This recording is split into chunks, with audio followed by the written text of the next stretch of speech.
So at the first level, family constellation talks about, so one, there is the field of family constellation, as in literally the matrix in which we conduct this work. Then there is the framework, and then there is the process of family constellations. And the first things first is it talks about an interconnectedness between everybody. And so we exist in a field of connectedness, in a field where all information is stored, and it's also a very fluid field. So which means that if there has been a happening in my life, even if it is during my childhood, or maybe let's say in the past of my family ancestry, it's not going to vanish off anywhere. And the same goes also for at a macro cultural level, as big events that happen in histories. They don't just vanish off anywhere. They are still existing in this field. And we all have the capacity to tap into this field. So this is the first aspect about family constellations. And then it's a framework which is very existential in nature. So it talks about, so the theory and the framework talk about certain existential orders which bring in harmony and peace in our own lives and existence. So which means, for example, what is the role of parents in our life? Who belongs in a family system? What happens when somebody goes missing? And so these are all vital things that we study through this entire work here. And it's quite amazing to know how much of the past still continues to affect us, but yet we just don't know about it.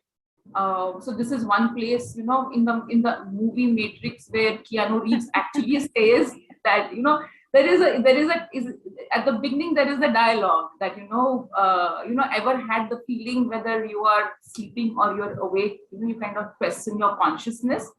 And that's an indication of whether, an existential order of the field of consciousness working on us. So this is, a lot of times it will be in the unconscious realm, but through certain snippets like this, we get an indication of how it's operating through us.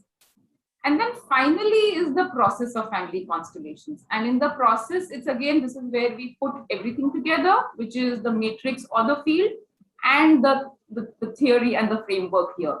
And the process is actually looks very magical in a lot of ways, where complete unknown people can stand in, aspects of different people's lives, and they're able to channel information. And through the process, it can be a group process or it can be an individual process. And yet through this, there is whatever is the inner picture, it's kind of, almost like you see something on a movie screen, it's blown out for you.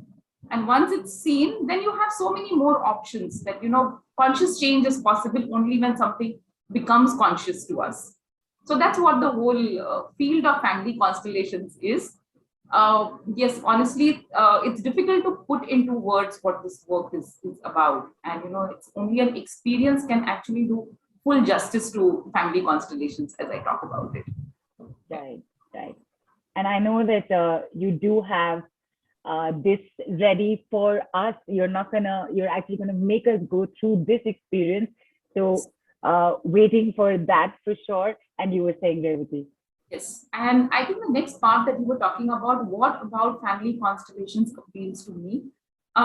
So something that I realized is that because the framework is so large, it helps us understand life. It's also psycho-educational in a lot of ways. So we understand, it's also very spiritual in perspective as well. So even though family constellations is informed through a lot of modalities like psychotherapy, it's actually the brainchild of a German psychotherapist by the name Bert Hellinger. But yet, it's not psychology, it's not a conventional counseling modality or something which is psychotherapeutic. It's more spiritual in nature. And this is something which really appealed to me because of the whole vastness of the field, where you can sort of get a lot of answers to questions about your life just by studying family constellations, just understanding the theory of it. Also, something that I realized here is it's very easy to miss the trees for the forest. And so you look at the symptom only as a symptom and then we try to solve. It may work, but generally for issues which are persisting and which are long-standing, we need a framework which is much larger, which gives us a larger picture. And here I'll take a very small example, which is, which sounds very mundane in a way. So like, for example, I lost my certificates at one point of time. For 3 years, they just disappeared on me completely. And uh, and I just didn't know what to do, because I had to apply for a PG diploma in counseling skills. So I didn't know how was I going to go about it. And a family constellation actually helped me understand that I'm a commerce graduate, and I wasn't giving the right amount of respect to the field in which I had graduated. So commerce was literally like the foundation of my life. So my admission into my B school, all the job interviews that I got shortlisted for, all the biggest breaks in my life were because of the field of commerce, because I stood out. I had had some accomplishments there, and that's where I stood out there. And so something as simple as that, just doing a constellation just helped me come in touch with this.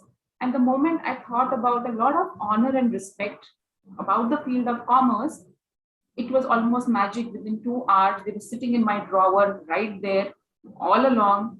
In fact, I had two friends and my mom looked them up, but nobody could find them. And just after this movement, I was able to I just discovered them.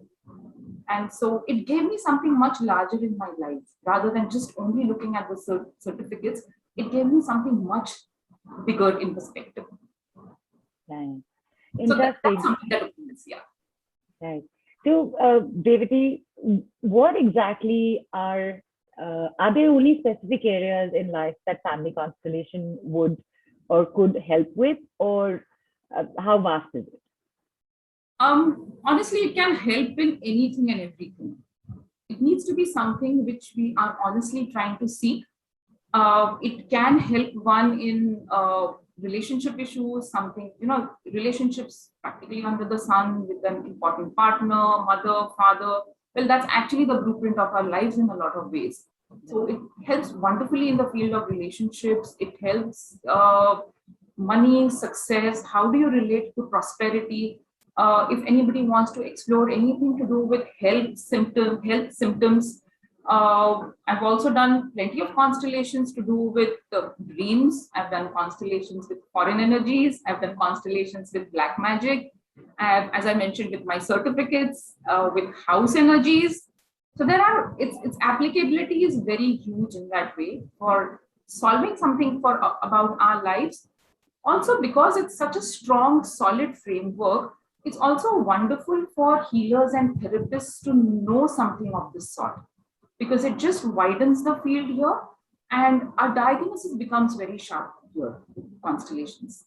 So a lot of times I kind of say that, I'm like Sherlock Holmes in some ways, where you get a clue and you're able to trace it to its origin, to the original event which set the whole ball rolling. So you're able to kind of catch that.